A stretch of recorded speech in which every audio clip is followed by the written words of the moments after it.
like a Hellcat.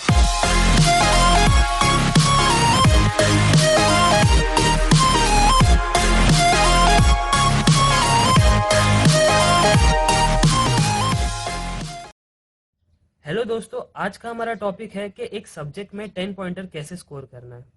तो generally students को doubt होता है कि मिनिमम रिक्वायरमेंट क्या है कि एक सब्जेक्ट में 10 पॉइंटर आए। सेकंड, कितने एग्जाम्स हैं, या फिर कितने ऐसे स्केल डाउन रेशियो है जो फॉलो करने पड़ेंगे। I mean the calculation pattern क्या है ऐसा।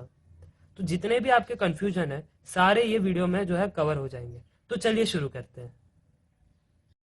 फर्स्ट हम देखते हैं कि एग्जाम्स कितने हैं,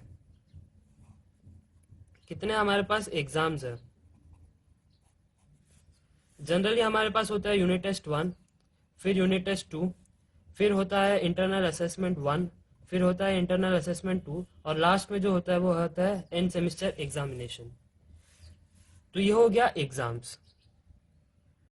सेकेंड, हम देखेंगे कि कितने पर्टिकुलर मार्क्स अलॉटेड है एक एग्जाम को।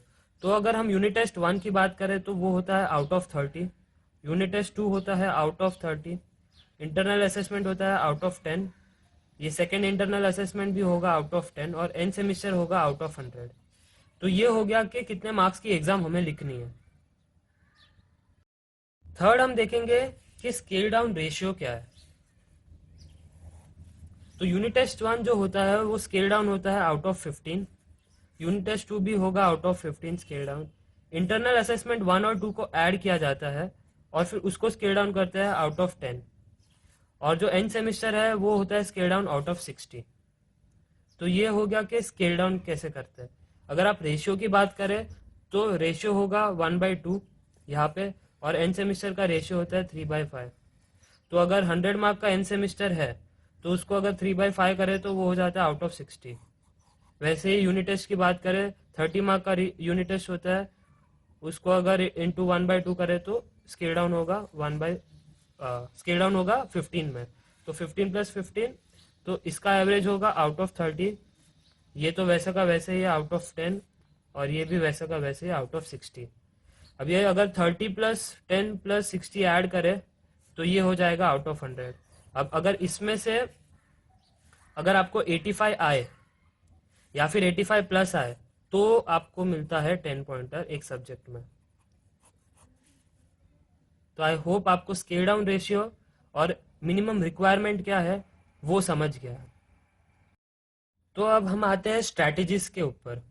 तो फर्स्ट स्ट्रैटेजी ये है कि हम एग्जांपल लेते हैं कि सपोज हमें unit test 1 + unit test 2, that is अगर आउट ऑफ 30 हमें 30 मिल जाती है, और IA1 + IA2 इसको भी करके हमें 10 आउट ऑफ 10 मिल जाता है। तो हमारी यहाँ पे एवरेज क्या हुई, 40 आउट ऑफ 40।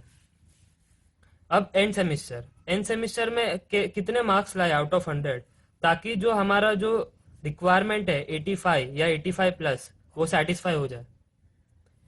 तो यही बात आती है यहाँ पे, अगर आपने एंड सेमिस्टर में 75 स्कोर किया तो 75 × 3/5 रेशियो क्या होता है, तो ये होता है 5 1 जा, तो ये होता है, तो आंसर आएगा 45। ठीक है, अब 45 आ गया 60 में से, और आपके पास ऑलरेडी है 40 ऑन 40 यूनिट टेस्ट और इंटरनल असेसमेंट का एवरेज। तो अगर आप ऐड करें तो आप देख सकते हैं 85 आउट ऑफ 100 आ गया। इसका मतलब आपको 10 पॉइंटर आ गया बराबर। तो बोलने का मतलब ये हुआ कि अगर आप यूनिट टेस्ट + IA, एक ये साइड है और एक साइड है एंड सेमेस्टर एग्जामिनेशन, अगर आपने यूनिट टेस्ट और IA में अच्छा स्कोर किया, ज्यादा स्कोर किया, तो एंड सेमेस्टर में आपका मिनिमम रिक्वायरमेंट हो जाता है 75 मार्क्स आउट ऑफ 100। वही अगर आपने यहाँ पे अगर लो स्कोर किया तो यहाँ पे फिर आपको 75 से हाई स्कोर करना पड़ेगा। सिंपल। सेकेंड पॉइंट है वो क्लियर करना चाहता हूँ मैं, कि अगर किसी को 88 आया या फिर किसको 90 या 98 या सपोज 100 भी आ गया, तो पॉइंटर मैटर करेगा आगे कि इनको ज़्यादा क्रेडिट्स मिलेंगे या फिर ऐसा कुछ। तो इतना जान लीजिए कि अगर 95+ जिसको है उसको सिर्फ ग्रेड्स AP मिलते हैं। ठीक है, अगर आप 85 to 95 के रेंज में हो तो आपको ग्रेड्स जो है वो ए मिलेंगे, 94 होना चाहिए क्योंकि 95 एंड 95 प्लस को एपी है। तो आपको ग्रेड्स ए मिलेंगे, बट दोनों के जो पॉइंटर है वो remain same, 10 pointer he remain होता है। तो ये सेकेंड मिथ है कि अगर आपको 95 प्लस मिला तो आपका जो ग्रेड्स है वो एपी होगा, बट पॉइंटर जो है वो 10 ही रहेगा। आपके मन में एक होगा कि अगर समझो कि 85 रिक्वायरमेंट जो है वो सेटिस्फाई नहीं हुआ, तो कौन से पॉइंटर में हम लाई करेंगे? तो थर्ड पॉइंट वही है कि अगर आपका 85 एंड प्लस है तो आपका होता है 10 पॉइंटर। अगर आप 75 से 84 के बीच में हो तो 9 पॉइंटर। कभी कभी ऐसा भी होता है कि आप 84 लाओ तो भी आपको 9 पॉइंटर ही मिलता है, 10 नहीं मिलेगा। तो ये बात अच्छे से कैलकुलेशन करके रखना कि मिनिमम रिक्वायरमेंट्स क्या है, ठीक है। और उसके बाद आता है 72 74 जिसमें 8 होता है। फिर ऐसे ही चलते जाओ आगे 65 टू 69 7 एंड सो ऑन, ठीक है। तो ये हो गया थर्ड पॉइंट।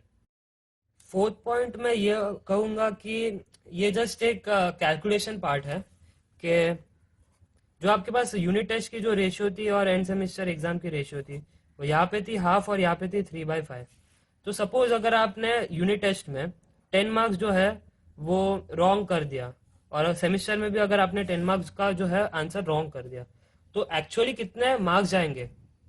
क्योंकि ये रेशियो से स्केल डाउन होता है तो मार्क्स भी उनके हिसाब से कट होंगे। तो यहाँ पे अगर आप नोटिस करें तो यहाँ पे जाता है 5 मार्क्स और यहाँ पे जाएगा 6 मार्क्स। कर सकते हैं आप कैलकुलेशन 10 इंटू 0.5 और यहाँ पे 10 इंटू 3/5। तो ये बहुत इंपॉर्टेंट पॉइंट है कि अगर आपने यूनिट टेस्ट में अगर रॉन्ग भी कर दिया 10 मार्क का तो 5 मार्क्स ही जाते हैं, बट एंड सेमिस्टर में अगर आपने रॉन्ग किया तो वो 6 मार्क्स जाते हैं। तो एंड सेमिस्टर में जो लॉस का जो फैक्टर है मार्क्स का वो ज़्यादा है।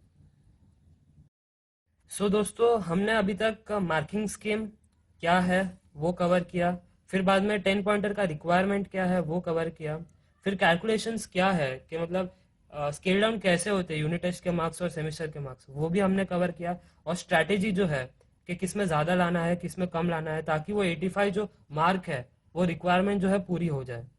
तो ये सब टॉपिक्स हमने कवर कर लिए। तो फ्रेंड्स, अगर आपको मेरी वीडियो पसंद आ रही हो then to like this video, share with your friends and subscribe to my YouTube channel. तो मिलते हैं अगली वीडियो में। Till then take care, this is Shrenik Jain, peace out.